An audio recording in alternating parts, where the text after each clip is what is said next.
Number 5. The Mystery of the Chiong Sisters. On the eve of July 16, 1997, sisters Mary Joy and Jacqueline Chiong were waiting for their ride home in Cebu's Ayala Center when 7 men forcibly took them inside a vehicle and brought them to the nearby town of Guadalupe. 2 days later, the body of a young woman was found at the bottom of a ravine in Carcar City. The Chiong family said that it was Mary Joy, while Jacqueline has not been found to this day. An autopsy conducted on July 20 that year indicated that she was raped by more than one man, and based on vital tissues reaction noted during the autopsy, pushed off the cliff alive. The hunt for the suspects led the police investigators to prominent families in Cebu. The accused included Juan Francisco Paco Laranyanga, 19, Josman Aznar, 24, brothers James Andrew, 17, and James Anthony Uy, 16.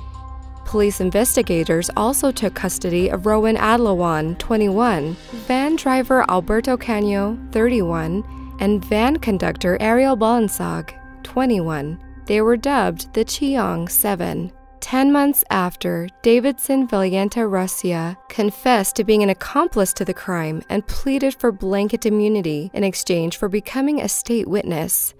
He said he was present at most of the episodes of the crimes and pointed to Aznar and Adlawan as the ones who seized Jacqueline and Mary Joy. The sisters were taken in a rented van to a house in Guadalupe, Cebu City, where they were raped in separate rooms by Aznar Adlawan, Paco Laranyanga, and James Andrew Uy. He said Balansag and Canyo then drove the van to Carcar town, where Mary Joy was pushed off a cliff. He said Jacqueline was taken back to the city early the next day. As the trial of the Chiong 7 went underway, inconsistencies in the prosecution's case began to surface. 42 witnesses testified that Paco Laranyanga was in Quezon City, Manila, over 350 miles away, the night the Chiong sisters were abducted. Paco even presented photographs together with his friends to prove he was not in Cebu City at the time the Chiong sisters went missing. Paco's class attendance condominium logbook also showed that he was in Quezon City from July 16 to July 17. The court didn't give any weight to any of them, citing irregularities and claiming evidence might have only been manipulated. The witnesses were also dismissed because they were Laranyanga's friends. What's even stranger was that when some of the defense attorneys asked the Chiong family for DNA test from the body, which believed to be of Mary Joy, they refused. The judge even arrested all of them for that. The Chiong 7 were convicted, and Cebu Regional Trial Court Judge Martin Ocampo sentenced them to 2 life terms, but the Chiong family wasn't happy with the sentence and demanded the death penalty to all of the accused. Months after, Ocampo was found dead in an apparent suicide. The Laranyangas filed an appeal with the Supreme Court, citing violations of Paco's human rights and his being subject to an unfair trial. The Supreme Court responded by elevating the sentence from life imprisonment to death. In 2006, President Macapagal Arroyo commuted all death sentences to life terms, thereby saving the convicts from lethal injection. The media harped on the prominence angle, always emphasizing how the accused were delinquent scions of historically and economically powerful clans. One journalist even produced a new segment with a voiceover emphasizing how drug use altered the state of minds of Paco and his friends. This despite records that all the accused tested negative for drugs at the time of their arrest. With no solid evidence against the Chiong 7, the case remains unsolved. Number 4. The Galapagos Affair. In 1929, German doctor Friedrich Ritter felt the need to get out of Germany. Running off with one of his patients, Doris Strauch, he made his way to the Galapagos Islands, where he settled on Florina Island. Florina is an unforgiving, harsh place, but he and Strauch made a rugged home there out of volcanic rocks and twisted pieces of wood. The eccentric doctor praised a regime of hard work, a vegetarian diet, and lack of creature comforts. Such a lifestyle, he said, would make a man strong. They became famous. Shortly afterward, the Whitmers, Heinz, Margaret, and their teenage son also moved to the island. However, the expected paradise of Ritter and Strauch as well as the Whitmers were about to take a turn for the worst, with the arrival of Baroness Eloise Werborn de Wagner-Bosquet in 1931. She was accompanied by Robert Philipson, one of her lovers, Rudolf Lorenz, another lover, and an Ecuadorian named Manuel Valdiviso. Wagner-Bosquet had managed to secure a patch of land through a contact in the Ecuador government. The land, however, contained a water spring that the Whitmers had been using. When the island was hit by a drought, things began to turn nasty.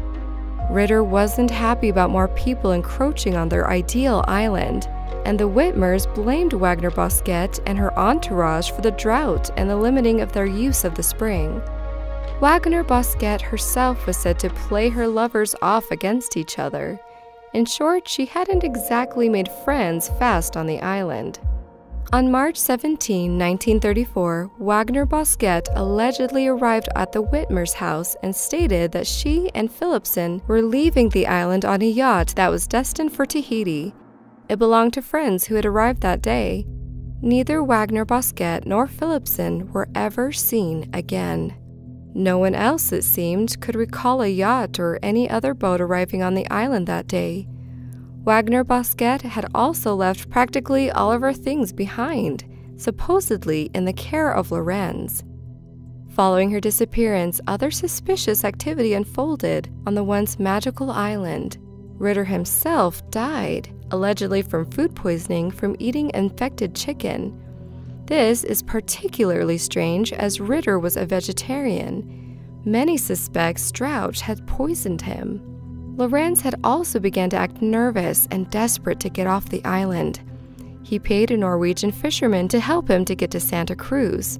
However, they too did not make their destination.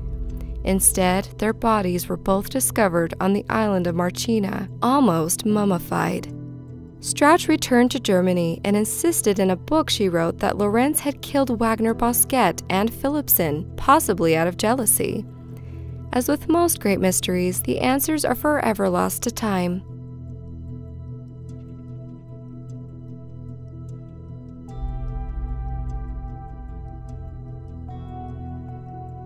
As for the Whitmer family, their stay on Florina outlasted their ill-fated neighbors as they continued to live and die on the Galapagos, even opening a hotel on Florina that remains open to this day.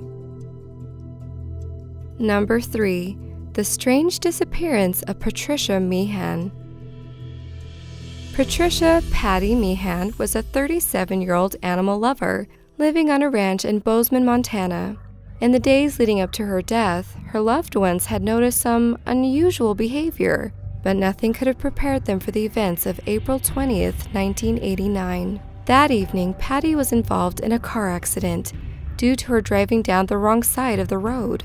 Patty and 2 other witnesses exited their respective cars to assess the situation, but the others were unnerved at Patty's behavior. One of them described Patty as staring, as if in a trance, and looking through them, not at them. After a moment, Patty abruptly climbed a nearby fence and hopped down to the other side, where she again stood for a moment and stared. She then wandered off into a darkened field, never to be seen again. The other motorists were haunted by her behavior and wondered if she had received a head injury in the crash. The trouble was, when police arrived, they uncovered more evidence suggesting that Patty had been acting strangely before the crash took place.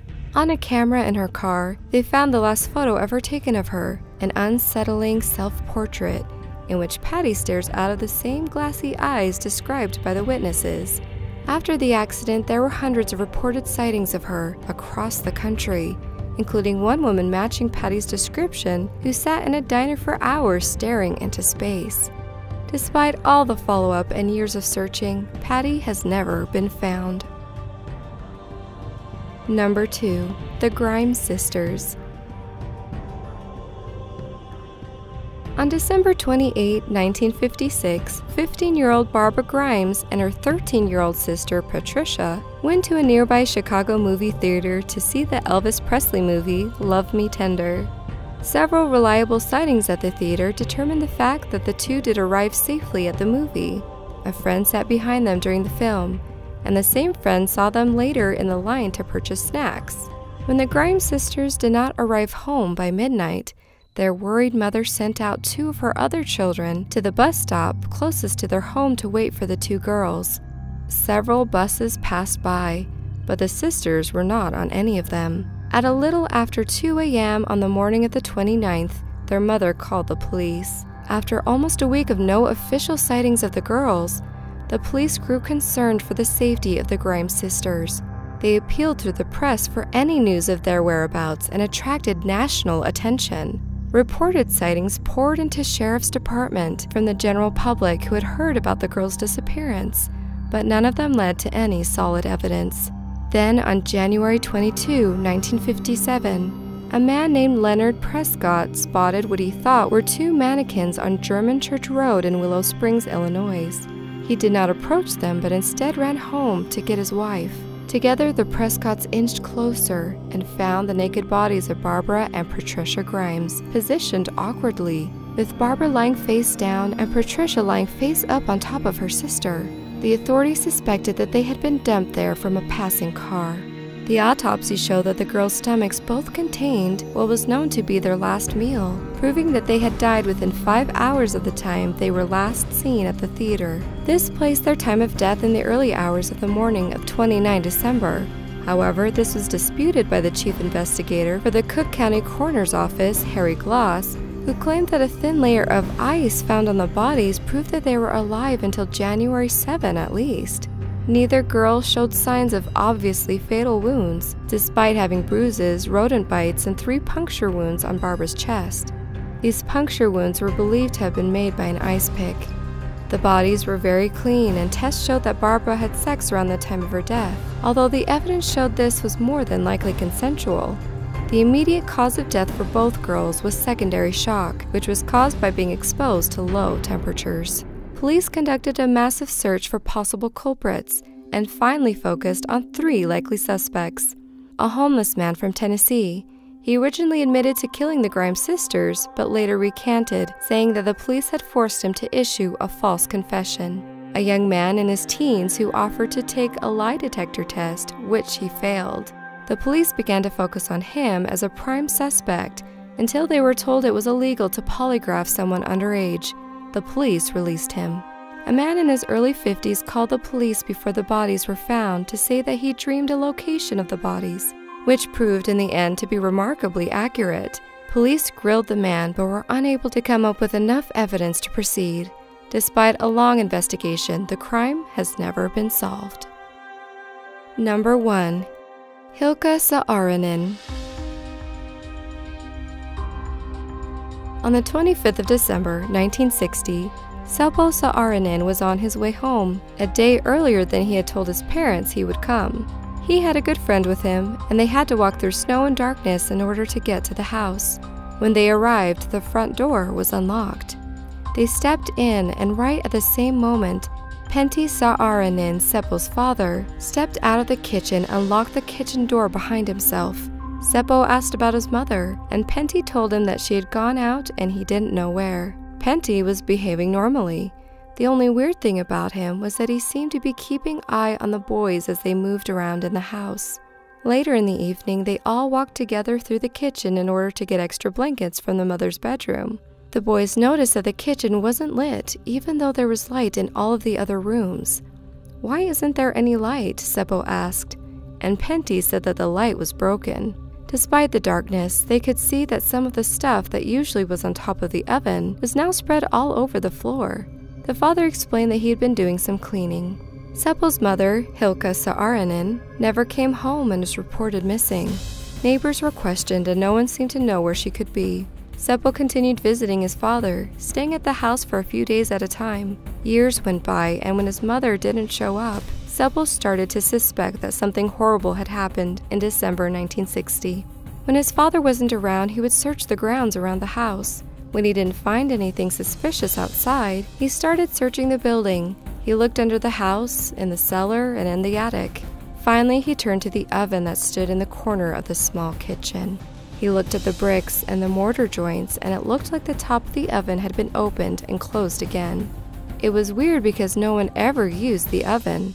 There was no need for repairs. Pentti went on living in the small house. By 1966, the son's suspicion had grown enough, and he wrote a letter to the police pleading that they would come and search the oven. The police didn't react. Hilkka Saarinen was a short, thin woman, tiny even. She was described as a nice person by Seppo's friend, and some people called her beautiful. She was only 33 years old at the time of the disappearance. In 1972, 12 years after the disappearance, new policemen came to town, and they started going through old cases. They saw the letter Seppo had written in 1966 and called him right away. Finally, on the 27th of November in 1972, the police came to the house and started taking the oven apart brick by brick. They had been digging into the oven for hours, when finally the point of a rubber boot popped up. One of the policemen tried it with his hand and could feel toes in it. Soon after, the top of Hilkka Saarinen's head appeared. Hilkka Saarinen was tucked in a small space right under the stones that you would normally bake your food on. According to the police, the body didn't smell and seemed to be mummified. Seppo was called to the mortuary to identify his mother. After the horrible finding, Pentti Saarinen was taken into custody and questioned. He didn't confess a thing. He even claimed that he had no idea how Hilkka had ended up inside the oven. The body was so damaged that the cause of death could not be confirmed. There wasn't any sign of violence left on her.